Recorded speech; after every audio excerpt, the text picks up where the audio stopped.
Okay, welcome to the FUTO workshop on instructional methods, tools, and techniques for online teaching and learning. I'll be taking you on the second module, which is the use of Google Forms.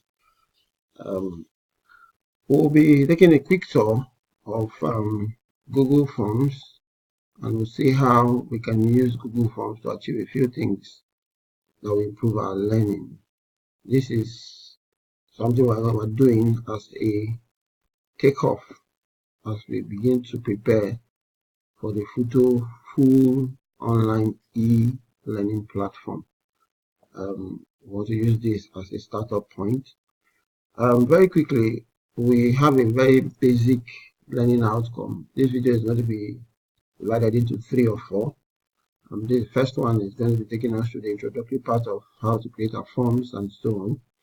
So we want to look at Google Forms, how to create quizzes, do assignments, submissions, registration forms, and so on. As a way of introduction, Google Forms, or a Google Form, is a web-based app. It's in the family of the Google Docs. You have Sheets, you have Slides, all of them are free tools provided by Google for various things. Apart from the Google Form, we have a host of other assessment tools like Kahoot and so on, which we can also leverage on to do things online. Okay.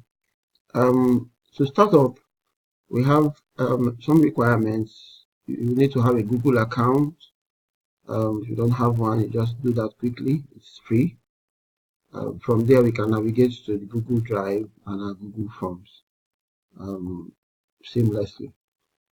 So we'll take a quick tour through the Google Forms. But before we do that, we want to look at something very basic, and that is Google Drive, before we come back to Google Form.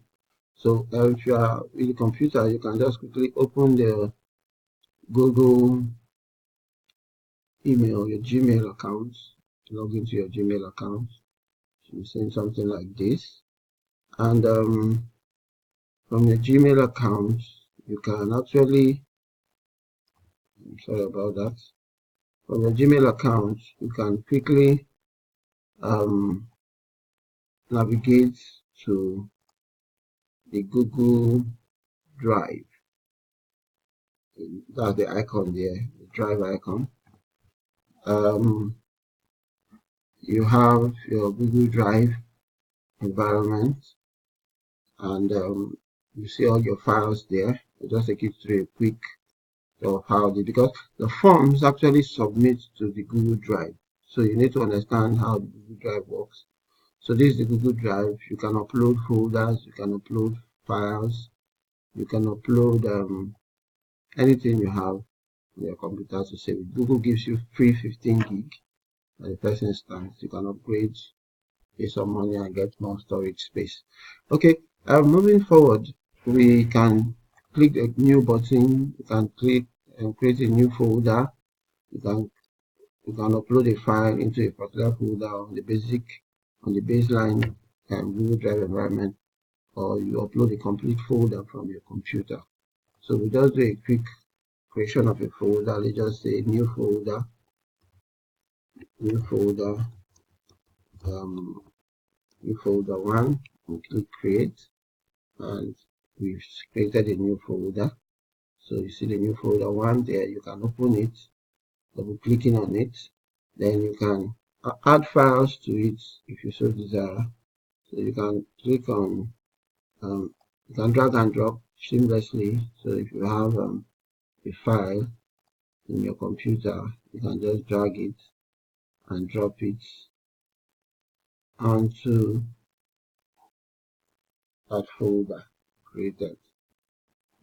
Okay, so you have your folder. Okay, it's there already. So we have a folder, we have a file inside the folder. So that's how it works. When you create a form that requires some submission of attachments, it automatically creates folders here for you, and you can make use of it. So this is that about Google Drive. You can navigate from Google Drive straight to Google Forms, and by clicking on the icon, the matrix-like icon there, then you can also scroll down, click more, then you select Google Docs. Google Docs is the baseline. From Google Docs, you can quickly access your Google Forms. So if you click on that three-line icon, you can now select your forms, and you can go ahead to start creating forms. So thank you very much for listening to this first video. You do well to listen to the second and third, possibly the fourth video that will help you conclude this course on using Google Forms. So thank you very much. Have a nice day.